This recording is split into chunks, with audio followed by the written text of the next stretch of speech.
윤석열 정부 검찰의 조작 기소 의혹을 둘러싼 국정조사가 이어지고 있습니다. 민주당은 대장동 사건 역시 이재명 대통령에게 뒤집어 씌우기 위해 검찰이 협박 수사를 했다고 주장했습니다. 사실 이건 앞서서도 있었지만 아무튼 국조특위에서 다시 살펴보고 있는 거긴 한데, 이 대장동 수사를 했던 일기 수사팀은 이재명, 김용, 정진상 관련한 혐의를 찾지 못했었는데, 네. 2기 수사팀에서 엄희준, 강백신 검사가 투입이 되면서 갑자기 판이 바뀐 거잖아요. 그렇죠. 예. 이거 어떻게 보세요? 그러니까 지금 현재까지 드러난 사실만을 통해서 바라본다 하더라도 이거는 수사가 아니라 사냥을 한 게 맞는 것 같다. 그러면은 당시에 예를 들어서 검찰 환경이나 정치 환경이 이재명 도지사를 봐주기 수사를 했다. 이거는 가정하기 좀 어렵죠. 그렇죠. 그런데 1기에서 2기로 바뀌면서 그 드러난 현상 변경은 뭐냐? 윤석열 정권의 집권이 있었고, 그리고 과거 한명숙 위중교사 사건에 연루됐던 엄희준 검사라든가, 그리고 조국 재판을 아주 가열차게 했던 강백신 검사가 투입이 되면서 진술이 바뀌고, 당시 관련자인 남욱과 유동규의 진술이 바뀌면서 그 전에는 혐의 사실을 찾지 못했던 1기 수사팀이 2기 수사팀으로 전환이 되면서 진술이 바뀌면서 혐의가 적용이 되거든요. 예. 더 황당한 사실은 그 과정에서 정진상 실장 같은 경우에는 소환 조사 한 번 없이 이렇게 기소가 되는 과정이 있어요. 그래서 전반적인 지금 그림을 봤을 때 이것은 결국에는 사냥을 했다. 그리고 기소하기 위한 수사를 했구나라는 혐의를 우리가 지금 강하게 생각할 수밖에 없다. 그런 환경에 있지 않은가, 저는 그렇게 생각합니다. 엄희준, 강백신 검사는 윤석열 정부 취임 이후에 2기 수사팀에 합류를 하는 검사들입니다. 근데 이 검사들이 인사 발령이 없었음에도 불구하고 대장동 사건에 관여했다는 얘기도 있네요. 예, 그렇죠. 그래서 이제 근데 직무 대리로 발령을 받고, 그리고 서울 고검 내에 있는 공판부장실에서 좀 이렇게 업무를 봤다. 지금 이 정도까지거든요. 예. 근데 이제 지금 현재 이것을 감찰하고 있는 정용환 검사에 따르면은 직전 시점의 일까지는 좀 알지 못한다. 라고 했어요. 그러니까 우리 정성호 법무장관이 이때의 직무에 관여한 일에 대해서는 좀 더 조사를 해볼 필요가 있다라고 해서 지금 서울 고검에 있는 인권침해 TF에 조사를 좀 지시를 한 그런 상황인 걸로 확인되고 있습니다. 예. 이게 아무튼 지금까지 알려진 건 인사 발령이 되기도 전에 대장동 사건 자료를 받아서 살펴봤다는 겁니다. 이거는 명백하게 권한을 침해한 거고요. 요거 관련해서는 고검에서 수사를 이제 조사를 하고 있다고 그렇죠. 예, 전해져 오네요. 네. 그리고 이제 또 알려진 게 이제 남욱 변호사가 이 사건의 핵심 인물인데, 이 사람이 나중에 또 진술이 바뀌는 인물 중에 하나입니다. 그렇죠. 근데 검사들에게 조사를 받는 과정에서 가족 사진을 보여주면서 진술을 압박했다, 협박했다 이런 얘기 들리고요. 검사들이 배를 가르겠다 이런 얘기도 했다고 하고요. 네. 2박 3일 동안 구치감에서 모포 하나만 깔고서 거의 진짜 협박을 받았다. 고문에 가까운 조사를 받았다. 이런 얘기 나옵니다. 맞습니다. 어떻게 보세요? 아니, 드러난 현상만 봐도 진짜 이거 고문에 가까운 일 아니었나라고 생각을 안 할 수가 없어요. 이름도 특정을 해야 되는데 정일권 검사가 하는 주장은 진짜 탁 치고 치니 억하고 죽었다. 예. 와 같은 논리와 비슷하거든요. 제가 보기에는 1기 수사팀에서는 혐의점을 전혀 찾지 못했는데 지금 문제는 2기 수사팀에서는 기소가 된 거예요. 그럼 진술이 번복된 거잖아요. 진술 번복의 과정상에서 사진이 제시된 거고, 이러면은 당연히 빼박 회유 협박의 증거다, 정황이다라고 볼 수밖에 없는 것이고, 지금 참 놀라워요. 그러니까 이게 고문에 가까운 어떤 그런 상황인데, 배를 가르겠다, 장기를 꺼낼 수도 있고, 환부만 도려내겠다, 이런 표현들을 썼다는 거잖아요. 예. 이게 제가 예전에 보면은 전두환 정권에서 녹화 사업 같은 게 있어요. 그래서 학생 운동가들 강제 징집해서 전방에 밀어넣은 다음에 동지들 이름 불지 않으면은 총으로 쏴서 전방 철책선에 갖다가 던지겠다. 이러면은 너 당신 죽은 거 아무도 문제 삼지 않는다. 예. 와 같은 수준으로 저는 유사하게 들려요. 아니 이게 지금 21세기의 대한민국에서 일어날 수 있는 일인가 정도로 사태의 심각성을 저는 그렇게 느낍니다. 예.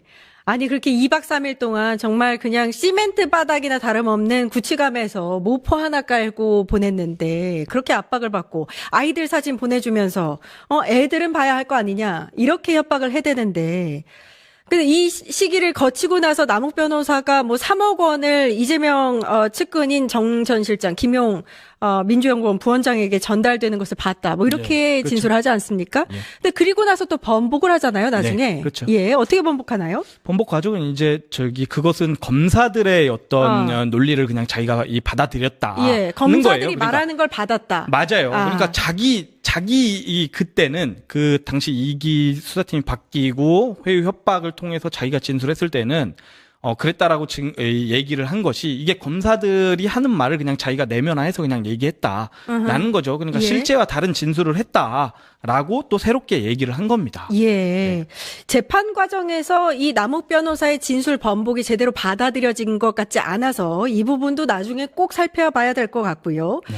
근데 가장 핵심이 대장동 수사 관련해서 왜 이렇게까지 검사들이 무리하게 수사를 이끌었는가? 이거는 쌍방울 대북송금 사건에서 무리하게 진술을 회유하고 압박했던 것과 비슷한 논리 아닙니까? 저는 거의 예. 유사하다고 봐요. 우리 이미 녹취록도 전 국민이 다 들었어요.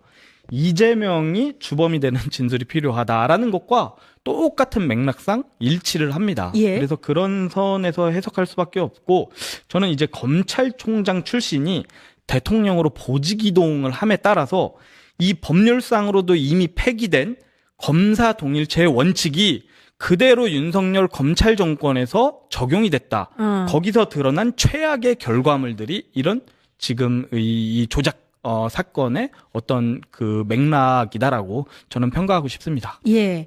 아까 우리 부위원장님께서 이제 법무부 정성호 장관이 고검에 감찰을 지시했다. 이 네. 얘기도 나왔습니다만 오늘 국정특위에서 수원지검을 현장 조사를 했어요.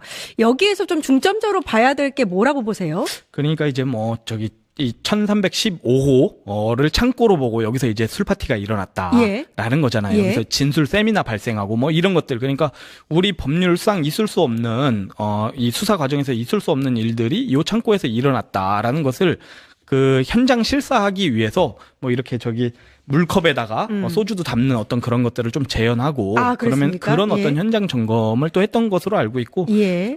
두 팀으로 나눴어요. 그 10명은 이 수원지검으로 가고 또 서영교 위원장을 포함한 또 다른 조는 또 서울중앙지검으로 가갖고 구치감을 또 현장 점검하는 이런 지금 오늘의 일정들이 있었다라는 것입니다. 예. 쟁점은 뭐 지금 다 드러났듯이 좀 전에 말씀드렸듯이 수원지검은 연어 술 파티, 진술 있었는가? 세미나 예. 이런 것들을 좀 종합적으로 살펴보려고 간 것이고 서울중앙지검은 아까 말씀했듯이 그 좁은 그 6.8평 정도 된다고 하죠.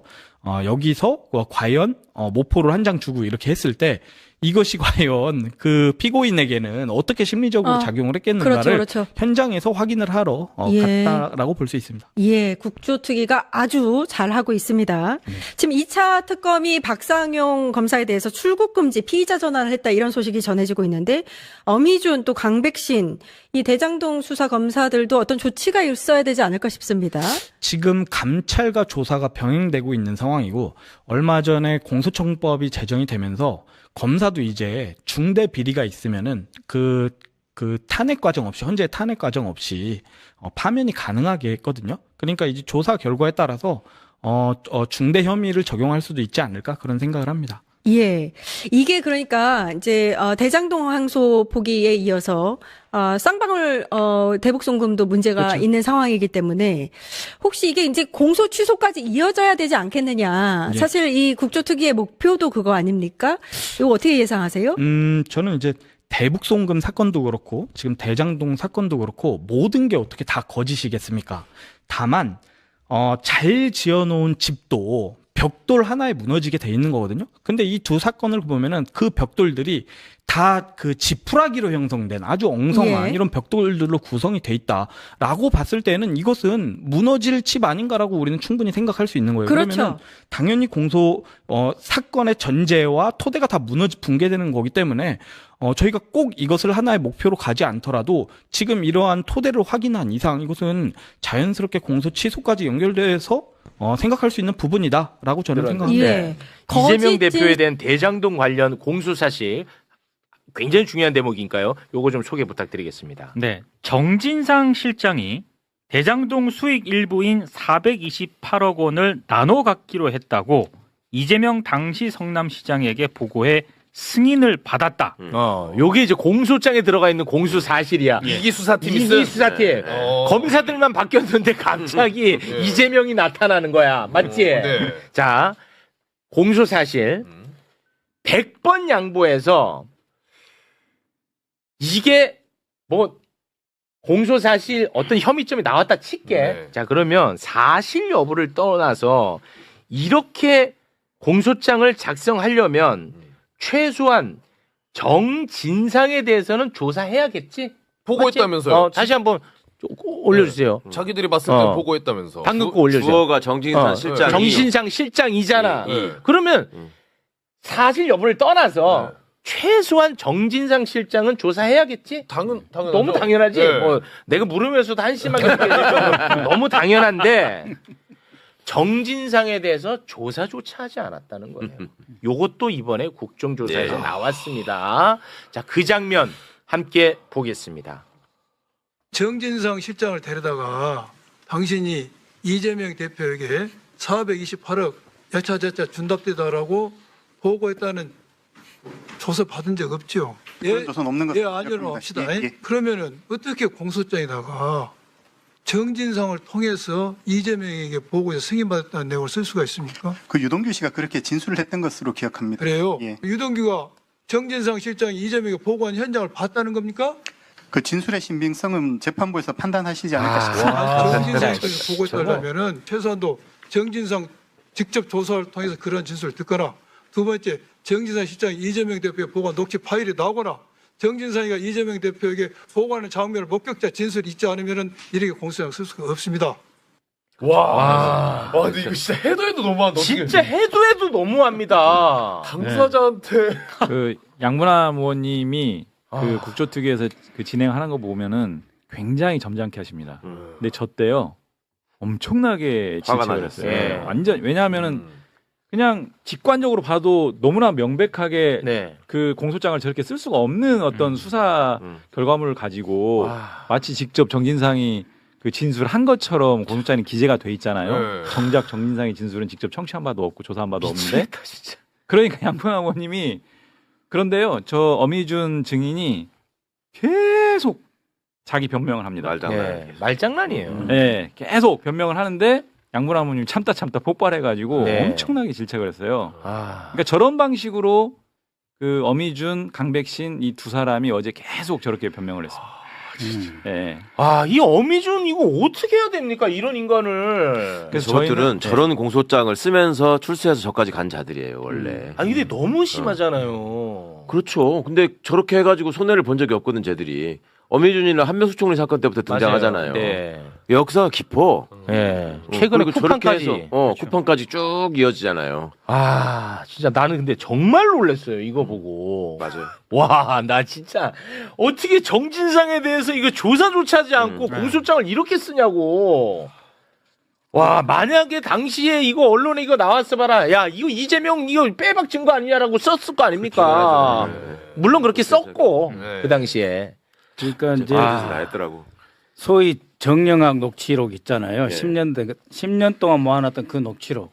거기에 정진상도 등장 안 해, 이름이. 예. 김용도 등장 안 해. 음. 이재명도 등장 안 해. 네. 딱 용자 하나는 있다더라고. 정민용인지 뭔 용인지가 있대. 그러니까 앞에는 뭉개고 용 같은 소리가 하나 있어. 그 김용 아니야. 정민용이 있지. 어디에도 김용도 없고 전진상도 없고 이재명도 없어. 네. 그래서 물어봤어요. 야, 일기수사팀 정용환 팀장, 당신 이거 녹취 들었냐? 예. 그랬더니 역할 분담해서 들었다 그랬어요. 네. 들었는데 혐의점을 발견하지 못했다 그랬고 자기들끼리 치열하게 토론했고 그래서 이재명이 들어가지 않았다 이렇게 이제 대답을 한 건데 똑같이 물었어요. 어미준, 강백신, 니도 이거 들었냐? 안 들었대요. 이 녹취를 지들은 듣지도 않았어. 네. 그러면서 조작된 속기록을 속기록에. 가지고 그대로 썼는데 그럼 뭐냐? 이 윤석열 정권이 22년 5월 9일 날 취임한 직후에 네. 곳곳에 현안 팀 내지는 현안 대응팀 생겨요. 국정원에도 생기고 안보실에도 생겨요. 자, 이 현안 중요한 팀이. 얘기입니다. 들어야 그리고 돼요. 이 검찰에도 현안 팀이 생겨요. 음. 이 자들이 바로 어미준, 강백신 플러스 6명인가 다른 검사들이 들어와. 해가지고 그 팀에서 하는 일이 22년 5월부터 7월까지 즉 정용환 수사팀 그대로 살아있는데 눈이 시퍼렇게 살아있는데 그 자료를 다 갖다가 지들이 열람하고 보고 그때부터 조작질을 시작하는 거예요. 그렇지. 이재명 잡기 위해서. 그런데 이 현안이라는 건 다시 말하지만 그렇지. 옛날식으로 말하면은 청와대 하명 수사예요. 아. 윤석열이 하명한 거는 다 현안이야. 아. 그러니까 중대 국가적 과제 뭐 이러잖아요. 정권이 출범하면 뭐 전략 과제, 무슨 과제, 중점 과제 이렇게 나누는데 전략 과제, 중점 과제 그런 게 아니고 현안으로 뚝뚝 떨어진 것은 다 윤석열이가 지시한 거예요. 네. 그럴 수 있는 똘마지들만 뽑아다가 딱 뽑아가지고 해놓고. 자, 근데 여기 이제 핵심이 뭐냐? 현안이라고 해갖고 검찰 TF를 꾸렸다고 했잖아. 네. 거기서 무슨 뭐 마약 사범 잡고 뭐 강력범죄 잡는 현안이 아니고 정적 이재명 제거가 현안이라는 게 핵심이야. 네. 그러니까 출범하자마자. 감사원도 현안이- 마찬가지지. 예. 모든 현안이 일에 이재명 다 잡기. 그런 거고. 예. 이게 시기적으로 이제 잘 봐야 되는데요. 아. 아까 그 정용환 지금 서울 고검장 직무대리거든요. 차장검사인데. 네. 어쨌든 그 일기 수사팀을 이끌었어요. 그런데 22년 7월까지 일기 수사팀이 살아 있습니다. 살아 있어. 어제 확인한 바는 2기 수사팀 22년 5월 달에 정식 발령도 아니고 그렇지. 직무대리로 갑자기 투입돼요. 그런데 어제 진술은 강백신, 어미준 진술은 송경호 중앙지검장의 지시를 받았다. 발령은 고검장, 서울 고검장 발령을 받았고 그러면 직무대리거든요. 그것도 소속이 공판부예요. 공판부는 재판하는 거고 형사재판. 그렇죠. 수사하는 데 팀이 아니죠. 와가지고 서울중앙지검 업무지원 형식으로 지시를 받고 왔다는 거예요. 근데 그 중앙지검 업무지원의 핵심은 결국 대장동 사건 검토. 이재명 잡기. 그래서 저희가 지금 세밀하게 보는 지점이 1기 수사팀에서 2기 수사팀으로 이 넘어가는 이 과정을 네. 이제 현미경을 가지고 이제 다음부터는 봐야 돼요. 제가 어제까지 확인한 것은 와서 최초로 한 일이 뭐냐라고 했더니 검토 보고서를 작성했대요. 기록을 전자기록을 쭉 보고 검토 보고서를 작성해서 중앙지검장한테 순차적으로 보고했다. 그래서 제가 그 검토 보고서에 그게 어떻게 보면 첫 보고서일 거 아니에요? 그네들이 투입된 돌. 이재명 대표에 대한 혐의 여부에 대해서 기술을 했냐 안 했냐 그랬더니 이걸 계속 추궁했어요. 여기서부터 말을 더듬어요. 말이 꼬여버렸어. 그래서 이것은 계속 간다 다음에도. 그렇지. 이거는 내가 볼 때 사이즈가 너무 커서 이거 특검의 그 영역입니다. 제출 요구했어요? 보고서 자료 제출 요구. 그때 당시 이네들이 생산한 모든 자료들을 제출하라고 요구했고 네. 정회 시간에 현 중앙지검장이 오더니 자료가 없답니다.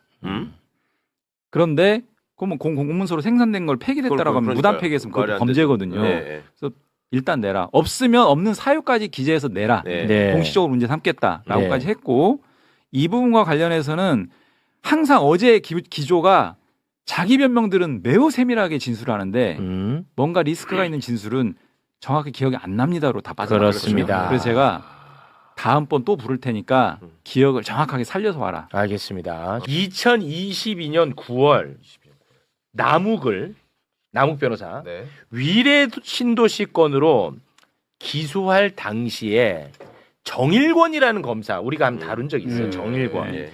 정일권 부장 검사가 남욱을 협박을 했다는 그 사실을 최근에 남욱이 법정에서 진술을 했다. 우리가 한번 다룬 적이 있어. 무시무시한 내용.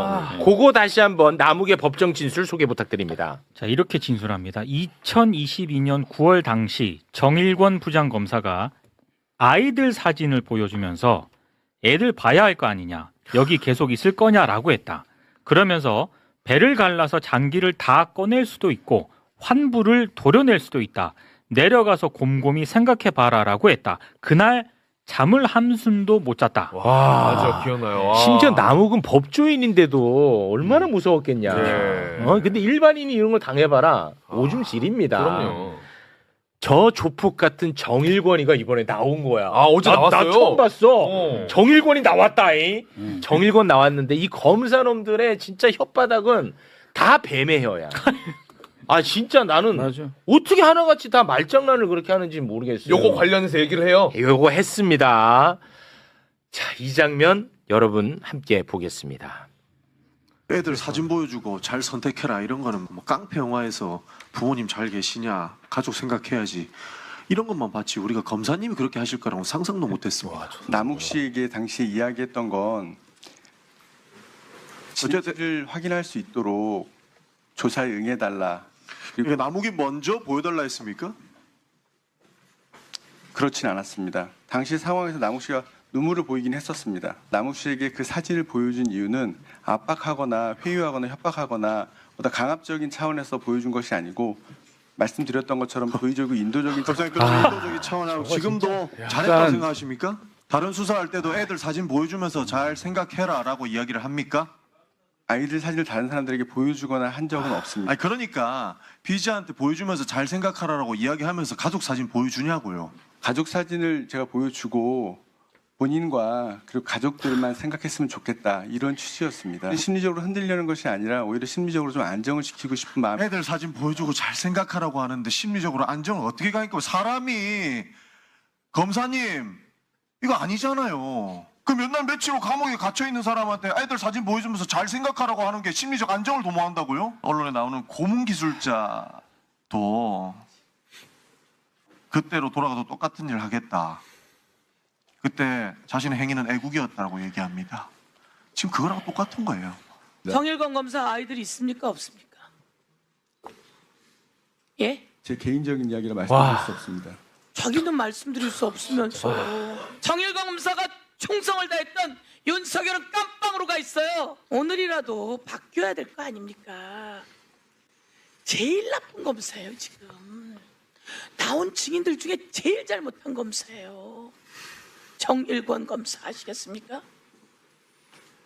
와, 저놈은 지 자녀 유무도 말해주기 싫어해. 와, 진짜 나쁜 사람 아니야, 저거. 저 옆에서 하루 종일 저 발언이 한 번이 아니고요. 예, 뭐 여러 차례 저희가 계속 있었어요. 의원들이 저 발언은 반드시 인정을 받아야겠다고 해가지고 계속 앞에 세웠어요. 저 발언을 계속 일관합니다. 그래서 나중에는 속된 말로 좀 뚜껑 열리더라고. 아, 진짜 저 너무 나쁜 사람이야. 자기는 자녀가 있는지 없는지도 얘기를 안 해. 나중에는요 발언이 살짝 바뀌는 게 자기가 배를 가르는 방식으로는 하면 안 된다라는 취지로 얘기했고 환부를 도려내는 방식으로 하는 게 그 자기 법조 선배들의 얘기를 자기가 했던 거라고 하면서 배를 가른다는 얘기가 어딘은 나왔어요. 네, 그렇죠. 그건 이제 취지가 전혀 반대긴 한데 네. 계속 추궁해서 이제 확인 받아야 되는 부분이고요. 이날 진술을 한 게 2박 3일 동안 소위 말하는 서울중앙지검의 구치감에 계속 가둬놓은 상태에서 밤에 불러가지고 이 진술을 받아낸 그러니까 거예요. 진짜 나쁜 사람이야. 완전히 심리적으로 코너로 몰아놓은 상태에서 심리적 안정을 취해주기 위해서 이게 누가 봐도 이거 누가 그렇게 봅니까? 말이 됩니까? 다 아는데 혼자 모르는 거예요. 그리고 진짜 무시무시한 게 뭐냐? 남욱의 아들 사진을 보여줬다 했잖아. 근데 검사가 아들 사진을 어떻게 갖고 있을 거야? 그러니까 이상하지. 압수를 통해서 남욱의 휴대전화를 압수해온 거야. 그거를 포렌직에 갖고 거기 안에 있던 사진을 갖고 꺼내는 거야. 이건 진짜 해도 돼요 이런지? 그렇게 해서 지네들의 자체 규정에 의하더라도 사건과 상관없는 거는 바로 폐기하게 돼 있어요. 근데 그거를 들고 있으면서 그걸로 이제 협박을 했다는 거지. 그러니까 정말 나쁜 놈. 놈들이 뭘로 협박하면 애가 입장을 바꿀까? 그렇죠. 생각을 했죠. 뭐 그렇겠죠. 그래서 밤늦게 구치감에 가둬놓고 아들 사진 보여주자. 그 인질범들이 하는 그런 짓이잖아요. 근데 이게 용서가 안 제일 그 붕괴하는 거는 인도주의적 관점에서 이 짓을 했다는 거예요. 네? 그러니까 너 죽여버릴 수가 있는데 뼈다귀 10개만 부러뜨릴게. 이게 인도주의적이에요? 5장 6부 배 안에는 11개의 장기가 있는데 싹 걷어내버릴까? 그중에 몇 개만 걷어내버릴까? 그 이야기잖아요. 환부를 드러낸다는 게. 그게 너 죽여버릴 수도 있는데 진짜 겨우 걸어가기만 할게. 그거 저기 정보사에서 고문 문건하고 똑같잖아요. 이게 지금 어제 오늘 얘기가 아니고 옛날 간첩 조작 사건을 보면 거의 100% 이렇게 하잖아요. 조사받는 사람 옆방에다가 아내나 부모님이나 이런 사람을 데려다가 고문을 해. 그리고 너 자백 안 하면 이 사람들까지 다 간첩을 하겠다라고 해. 그렇게 해서 인정을 하게 만들거든요. 그 수법을 그대로 물려받아가지고 저것들이 그대로 하면서 저거를 지네들끼리는 뭐라 그러냐면 이게 특수수사 기법이라고 그래. 얼마나 나쁜 놈들이에요. 저는 진짜 마음 같아서는 정일관이 자식 사진을 구해가지고 이렇게 옆에다 보여주면서 나도 인도적 차원에서 너한테 배려를 하겠다. 네 자식한테 부끄럽지 않은지 얼굴 보면서 한번 얘기해봐라. 이러고 싶더라고. 세상에 저런 나쁜 놈이 있어. 남욱이가 이제 배신한 거 아니에요? 입장을 바꿨는데 만약에 말을 안 바꾸면 지가 남욱 아들하고 전화 연결시켜준다니까 이런 놈들이 이제. 어? 그럼 아빠 우는 소리 하게 만들고. 너무 끔찍하다 진짜. 이거 그게 인도주의적이래. 아빠하고 아들하고 전화 연결해주면 그 인도주의적이에요? 야, 이거 말을 잃게 되네 진짜. 진짜 아니 나는 이제 검사들이 너무 무서운 게 자기들을 잘못한 거를 인지를 못하는 것 같던데요. 저는 그게 무섭더라고. 너무나 이렇게 저놈 얘기할 때도 보면 평온한 표정으로. 네, 그게 무서웠어요 저는. 톤도 그렇고. 네. 이렇게 얘기를 하잖아요. 그러니까 조폭들은 얼굴이 무섭게라도 생겼잖아. 이 사람들은 양복 입고 막 학벌 좋고 나 그게 더 무서운 거예요. 아니 이제 저게 기술이에요, 쟤들은. 왜냐하면 조사를 하는 입장에서 상대가 표정이 어떻게 변화하고 목소리가 어떻게 떨리고 이런 것들을 가지고 추궁에 들어가거든. 그러니까 역으로 내가 당하지 않으려면 나는 뻔뻔하게 최대한 이렇게 해야 된다라는 그런 나름의 스킬을 발휘하는 거예요. 그런 거요. 인도주의란 말이 제가 좀 과했습니다면 뭐 얼마나 과했어. 많이 과한 건 아니고 좀 미안합니다. 이렇게 밀리니까 아예 그렇죠. 인도주의하고 멀리 치는 거야. 방어선을. 나는 잘해준 거야. 이렇게 잘못한 게 하나도 없어요. 이게 말하는 게 아니고 나는 잘해준 건데 왜들 화내세요? 지금 이렇게 나온 거예요. 이거 택도 없는 거 갖다 붙여. 한동훈이한테 너 비밀번호 왜 안 까? 그러니까 헌법에 진술거부권 있습니다. 이게 똑같은 거예요. 뭐 이제 다른 가치를 내세워가지고 그 본질을 흐려. 머리들이 어떤 한 측면에서 워낙 좋다 보니까 자기도 자기를 속이는 것 같아. 저는 그렇게 느꼈어요. 대장동 사건 수사하는 과정에서 이 남욱 변호사를 검찰청 지하에 있는 구치감이라는 곳에 2박 3일 동안 여기에 이제 자개했다라는 표현이 있는데 이건 가둬놓은 거죠, 말하자면. 그 상태로 수사가 진행됐다라는 부분인데 이 법무부 문건이 나왔어요. MBC에서 입수한 문건은 서울 구치소의 근무 일지입니다.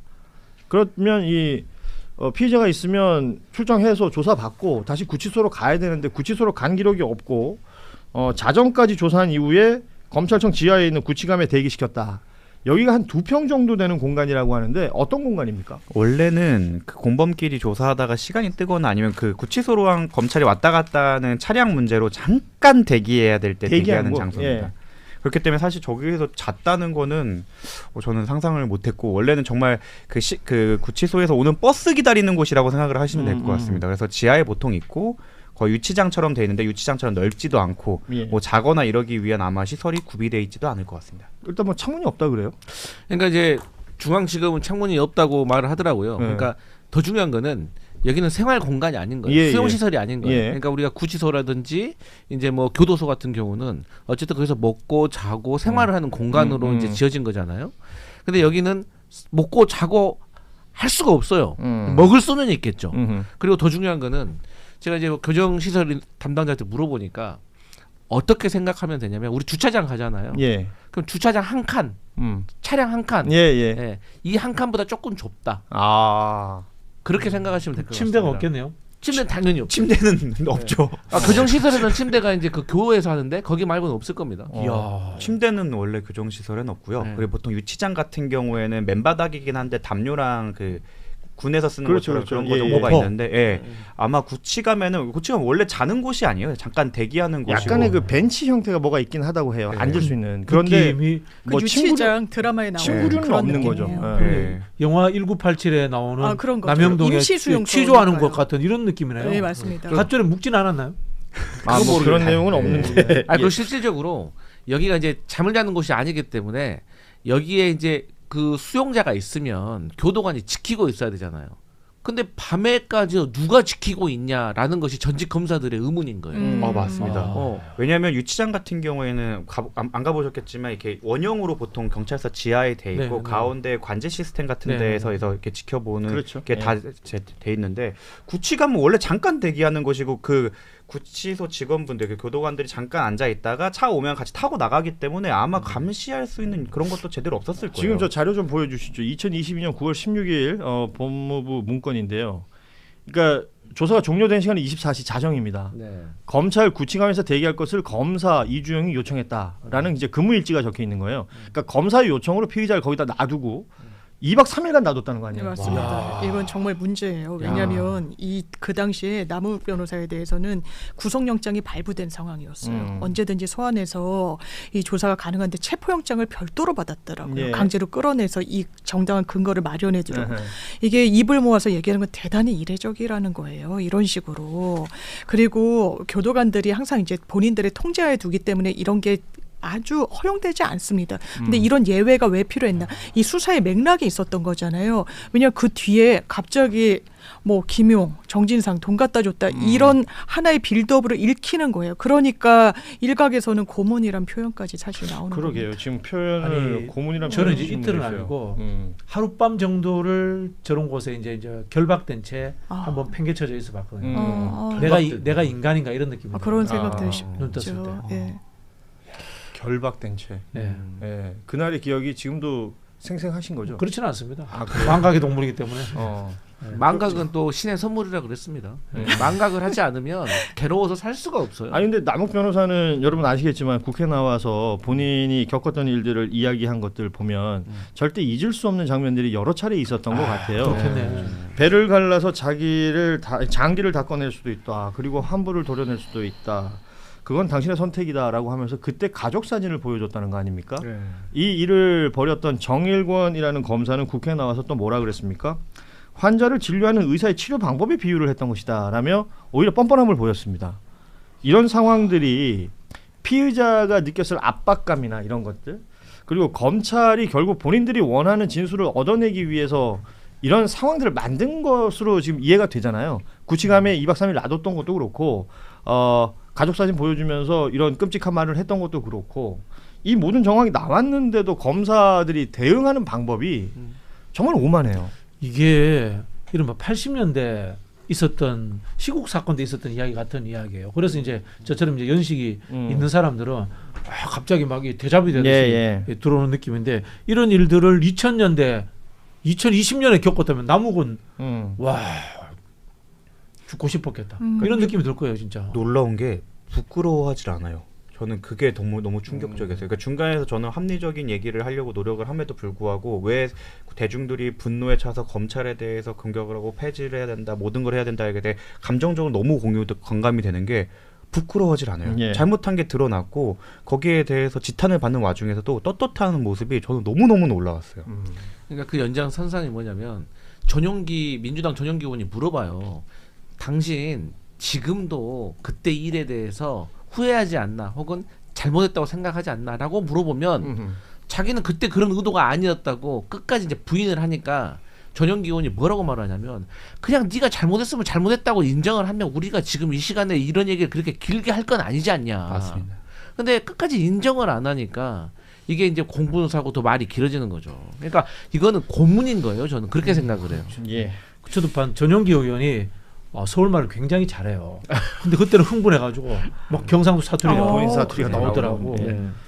이게 그 얼마 전에 우리 한겨레에서 다뤘던 이근한, 고문했던 이근한 같은 그런 식의 사고예요. 나는 정당하다. 나는 국가의 공권력은 폭력적으로 행사되어도 되고, 이 범인을 만들기 위해서 그 목적을 달성하기 위해서 어떤 나쁜 수단을 써도 문제없다라는 그런 인식이 박혀 있는 것 같아요.